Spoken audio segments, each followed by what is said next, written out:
Por cierto, y luego acaba la carrera y se tiene que enfrentar al MIR. ¿Qué tal se le dio el MIR? Porque la verdad es que a mí siempre me ha sonado como algo dificilísimo, ¿no? Complicadísimo. ¿Qué tal resultó aquello? Yo solo me presenté una vez al MIR y no aprobé. Yo me estaba preparando el MIR. Yo comencé enseguida a trabajar. Mi afán era salir a practicar lo que yo había estudiado. De hecho, en mi pueblo, en Junquera, yo llevaba ya un tiempo pasando consulta, o sea, acompañando, ayudando al médico que había entonces en mi pueblo. Recuerdo José Vicente, un valenciano que luego hizo odontología y se marchó. Y entonces yo tenía unas enormes ganas de empezar a trabajar. Y nada más terminar, yo en agosto, en julio, agosto, empecé a trabajar. Creo recordar que mi primer pueblo fue Usanos, luego Trijueque y después estuve en Valverde de los Arroyos.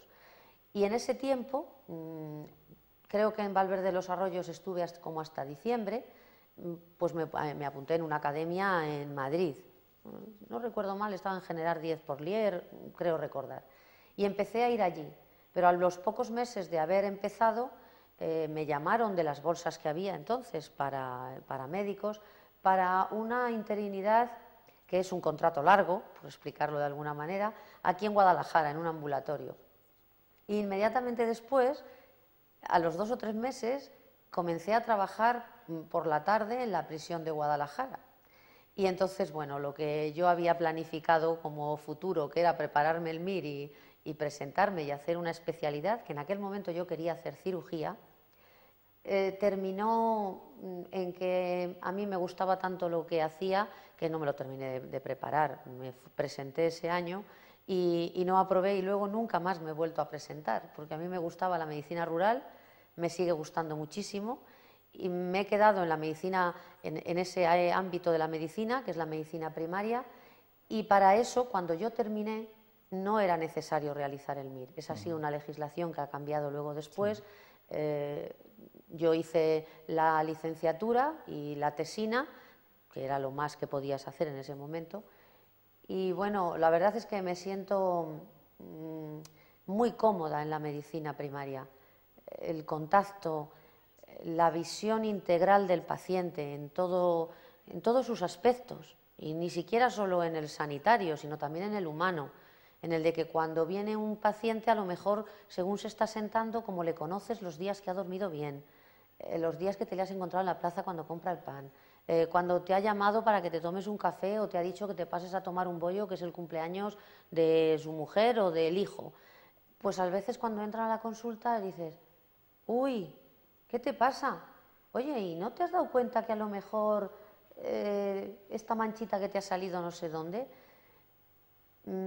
Me llena enormemente ese tipo de ejercicio en la medicina. Bueno, pero luego se cruza la política de por medio. ¿Cuándo llegó ese momento? Pues ese momento llegó ya muy tarde.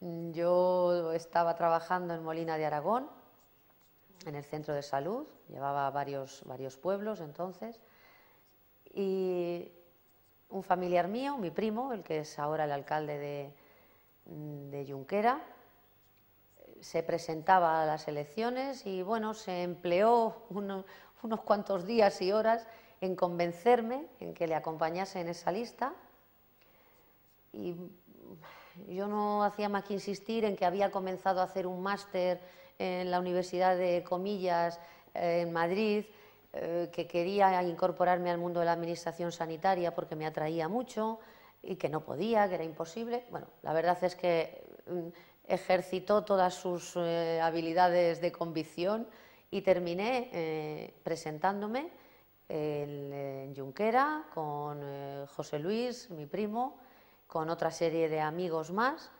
Eso fue en el año 99 y en junio del 99, que es cuando se hicieron las elecciones, pues bueno, la verdad es que conseguimos una amplia victoria y ese fue el inicio de mi andadura política.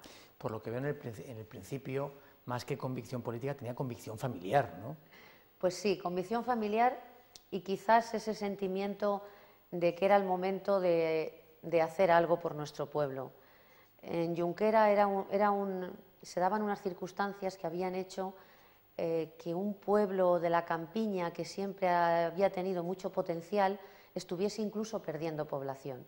Y entonces a alguien como yo, que iba a Molina todos los días y volvía, que desde Molina se iba a Madrid, pero dormía siempre en Junquera, que he ido a Valverde y he dormido en Junquera, es decir, para alguien como yo, que nunca había pensado irse de Junquera, pues lo mejor que podías hacer era plantearte qué podías hacer para que Junquera siguiese siendo un pueblo emergente y con crecimiento. Y esas dos cosas, aparte de que es verdad, de la convicción familiar y de amistad, porque al final nos juntamos un grupo de amigos, pues me hicieron dar ese salto que desde luego no había estado nunca en mi cabeza.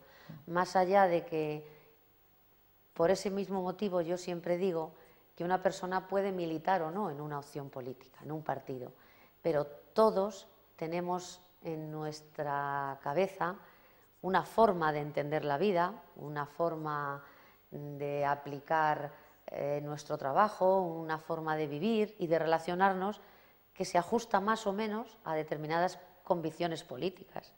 Y en mi caso, pues yo sí que entendía que esa forma mía de ver la vida se ajustaba mucho más a la de la opción que me planteaban, que era del Partido Socialista. Y bueno, me presenté como independiente esa primera legislatura en una lista del Partido Socialista y en la que iba pues José Luis como cabeza de lista.